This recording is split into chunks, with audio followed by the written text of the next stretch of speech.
لقد کان فی رسول اللہ اسوۃ حسنہ۔ محترم دوستو، اللہ تبارک و تعالی کا بےحد احسان و کرم ہے کہ اللہ تبارک و تعالی نے ہمیں اور آپ کو انسان بنایا۔ مزید برآں کرم یہ فرمایا کہ انسانوں میں بھی ہمیں اور آپ کو ایمان والا بنایا۔ اللہ تبارک و تعالی کے خزانے میں جو سب سے قیمتی شے اور جو سب سے انمول موتی ہے وہ ایمان ہے۔ اللہ تبارک و تعالی نے ہمیں اور آپ کو اپنے خزانے سے سب سے انمول موتی، سب سے انمول چیز عطا کی، اور اس سے بھی بڑا کرم یہ فرمایا کہ اللہ تبارک و تعالی نے ہمیں اور آپ کو اپنے محبوب سرور کائنات، فخر موجودات، نبیوں کے سردار، تاجدار انبیاء، سرکار دو عالم صلی اللہ تعالی علیہ وسلم کی امت میں داخل اور پیدا فرمایا۔ محترم دوستو، یہ وہ نعمت ہے جو اس امت سے پہلے کسی بھی شخص کو نصیب نہیں ہوئی۔ اس امت سے پہلے بہت سارے لوگ آئے جن کو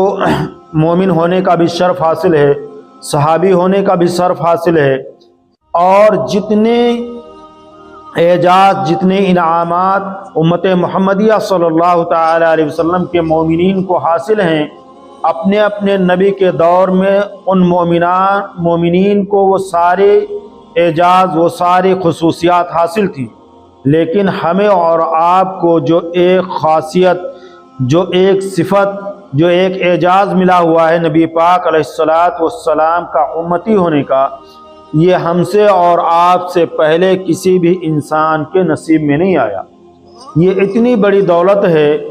کہ بعض انبیاء کرام علیہم الصلاۃ والسلام نے بھی اللہ تبارک و تعالیٰ کی بارگاہ میں یہ دعائیں کی،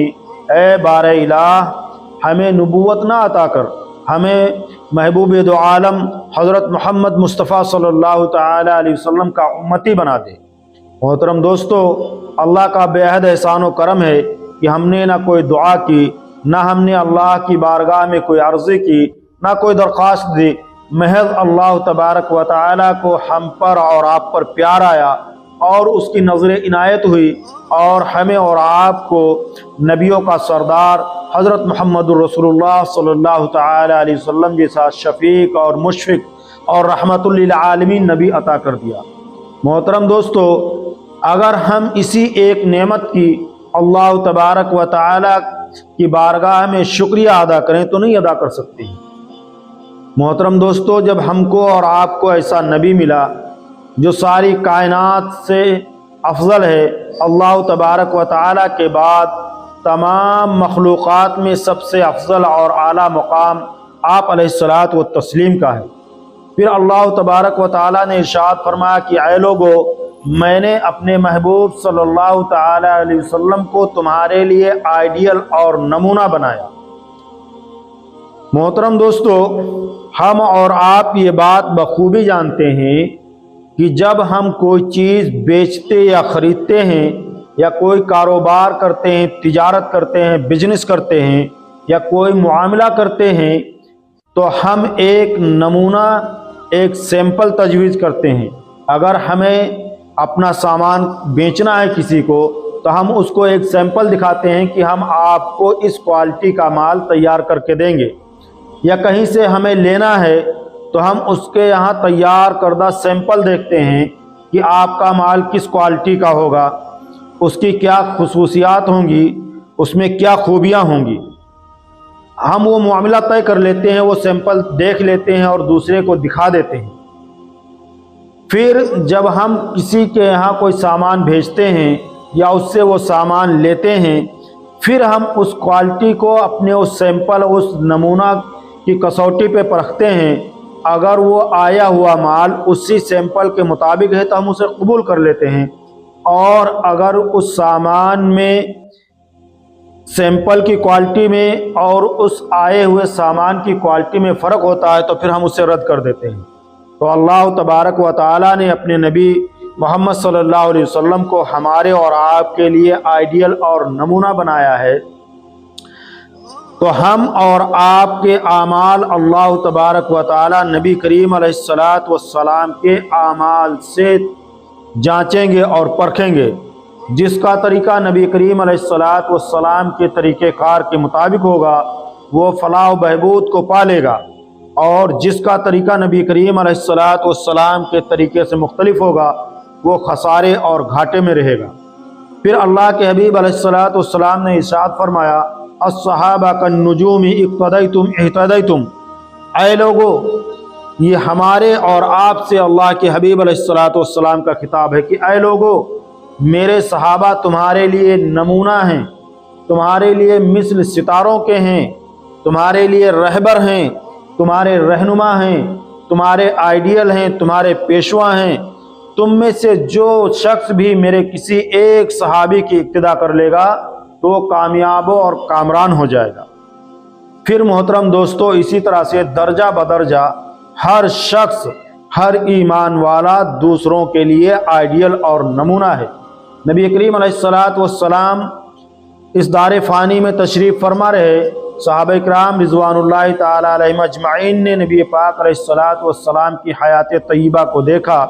اور اس کے مطابق اپنے آپ کو ڈھال لیا۔ نبی کریم علیہ الصلاۃ والسلام کے اس دار فانی سے تشریف لے جانے کے بعد صحابہ کرام امت کے درمیان موجود رہے۔ تابعین رحمہم اللہ نے صحابہ کرام رضوان اللہ تعالی علیہم اجمعین کو دیکھا،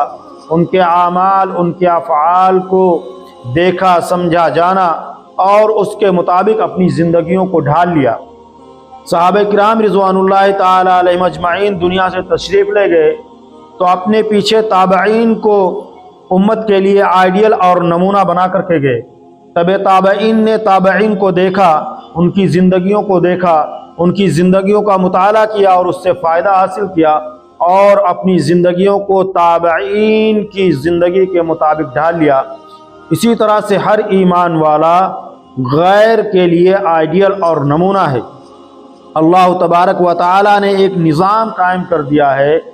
کہ آپ کسی بھی شعبہ میں چلے جائیں، کسی بھی محکمے میں چلے جائیں، کوئی نہ کوئی مسلمان آپ کو وہاں مل جائے گا۔ اللہ کا مقصد اس سے یہ ہے کہ وہ اس مسلمان کی ذمہ داری یہ ہے کہ وہ غیروں کو اپنے طریقے سے، اپنے اعمال سے، اپنے اخلاق سے متاثر کرے اور اسلام کا پریچے کرائے کہ اسلام یہ ہے۔ محترم دوستو، بات کہنے سے کم اثر کرتی ہے، لیکن وہی کام اگر کر کے دکھا دیا جائے تو اس کا اثر زیادہ ہوتا ہے۔ اس لیے اللہ نے ہمیں اور آپ کو ایمان والا بنایا ہے، تو ہماری اور آپ کی ذمہ داری ہے کہ ہم دیگر مذاہب کے لوگوں کے سامنے نبی کریم علیہ الصلاۃ والسلام کے اخلاقات کو پیش کریں، نبی کریم علیہ الصلاۃ والسلام کے معاملات کو پیش کریں، آپ کی سنتوں کو پیش کریں